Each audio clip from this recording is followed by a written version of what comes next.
My computer did a little hiccup when I paused that time. So we had gotten through on that first video of chapter 1 up until this point. Really probably is a good thing. They get kind of long and you get tired, but this is the part 2 of chapter 1. I was showing you software reports, and this slide I actually added in to the PowerPoint that is provided by the book. I go through them and try to evaluate them and add my own flair to them. That's why I asked you that you go over the videos before we take our test in this class, in all classes. So I just showed you at the end of that first video Wikipedia's list of the TCP UDP port numbers. Like I was saying, Microsoft was notorious for not protecting those software ports with operating systems, and that was what a lot of their patches were, when they released operating systems. Software assurance, the methodological approach that should be the development of software that builds security into the development life cycle throughout the whole phases with the goal to create software free of vulnerabilities. Now, when you take programming here at SNEED, you are only learning how the basic concepts work. When you start programming in a company, the security, and if you go on to a 4-year degree and get a degree in computer science, a 4-year degree rather than 2-year degree, and we actually need a class here at SNEED, programming security, programming with security included, and that's one thing we don't do. None of the entry-level programming classes do. But this is talking about building security into the development of those software packages, so they don't have holes that viruses or malware could come in. They don't have holes that hackers could actually hack into that software package and wreak havoc. So I gave us a link there. I'm not going to take the time to close it down and look at this, but when I was reviewing this chapter, this is a site I found, Build Security In, to those software packages, and it's a software assurance organization, actually, developing a common body of knowledge. That is another site that I personally am going to look more at as a result of this class. So I was trying to find that a few minutes ago. There it is. Each phase of the life cycle, the steps in each phase, and then the steps that are unique. They wanted to point out different things in that different life cycle. So investigation, analysis, logical and physical design, implementation, maintenance, and changing. Anytime, even just with websites, there's always maintenance and changing.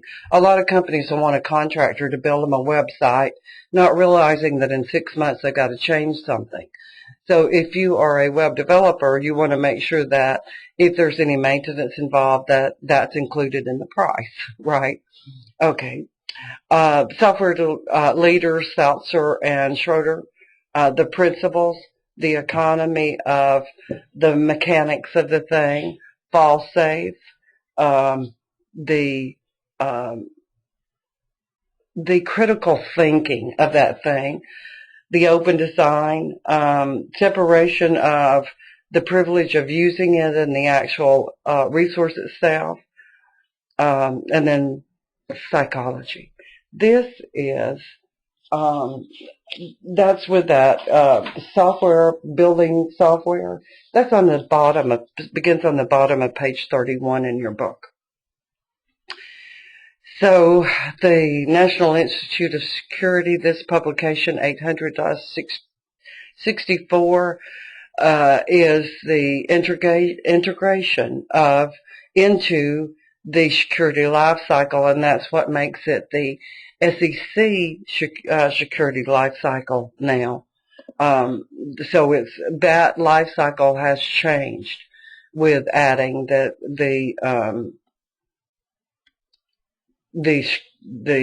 SEC security part to the software development that we've always had since the first software package. The confidentiality, integrity, and availability again. The handling to store it, to create information. The cloud storage is a big thing today. Are they safe? Risk assessments you'll hear all through the chapter. Analyzing the requirements for those risks. Preparing the documents. I started to mention that a few minutes ago. Anytime software is developed, there should be documentation for that. In programming, I give this example of a company that sued a former programmer that used to work at that company because they didn't document their programs well enough for the next programmer just to take over. Well, they didn't win, and they didn't win because it was their job to make sure the programmer done his job while he was there, right?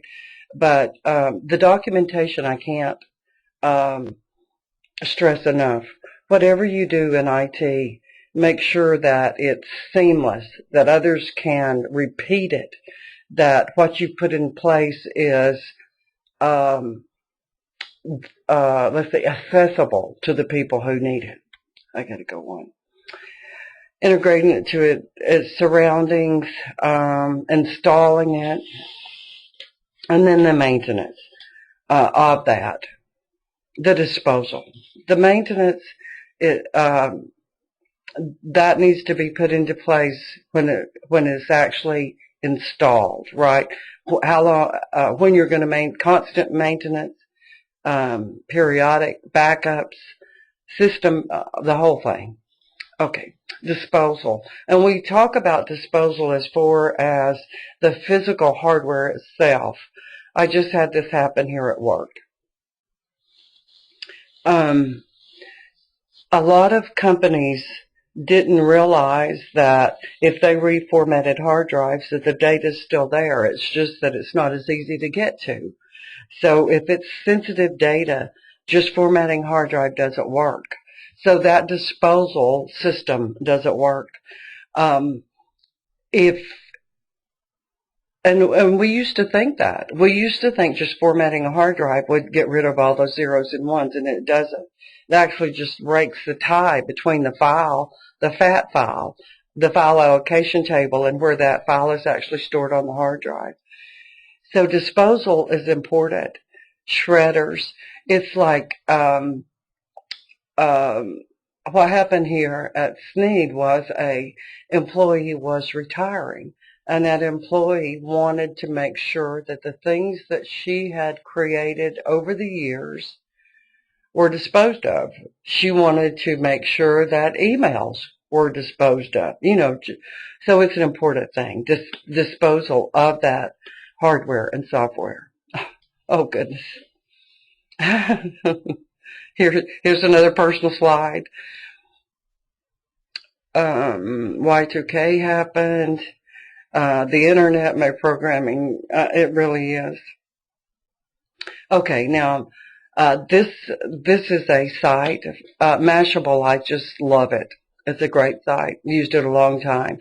These are common programming languages: JavaScript, Java, Python, cascading style sheets, PHP, C++, C, C#, Visual Basic, SQL. Now, let me go. Script, which is what programming is, can have viruses included in it. Script can call viruses, call malware. So these are just common. Now, cascading style sheets, nah. All of these other things that I have listed are a potential for loss. They really are. And bad scripting.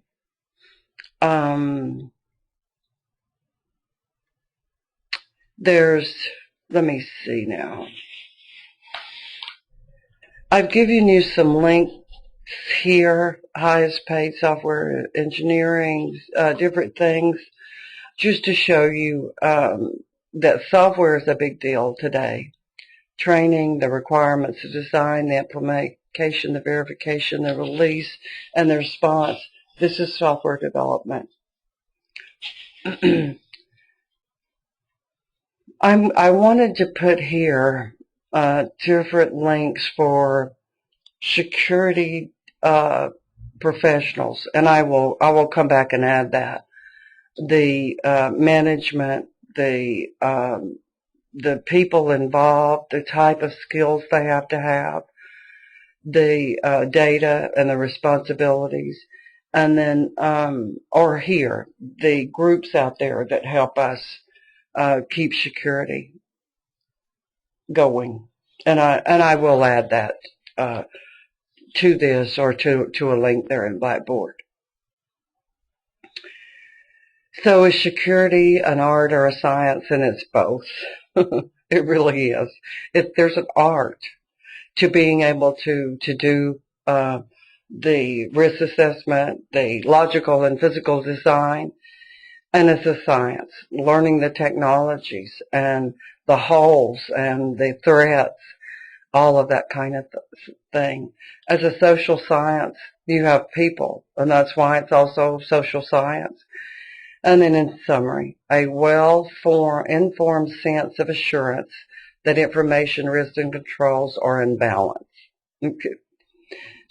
Computer security began as soon as computers did, really.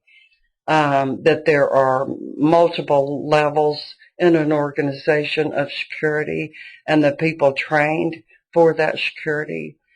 There's the balance, the protection of it, and the availability of it. Then our life cycle models, and then the implementation of it. Okay, I hope this helps. I really do. There's if you went through with me and you look at your book, you see that there's a chapter, and then there's a chapter summary. There's review questions and exercises, and I've tried to keep the assignments to those exercises or to my own personal experience. And at the end of each chapter is a listing of sources where they got their information from. So a lot of at the end of those chapters, you may want to look at those to see if you want to bookmark some of them in your own browser. I hope you learn a lot in this course. I hope you enjoy the course. Let me know if I can help you in any way. Just try to keep up with us. Don't get behind if you can help it. I hope you have a great fall here at Sneed. Have a good day.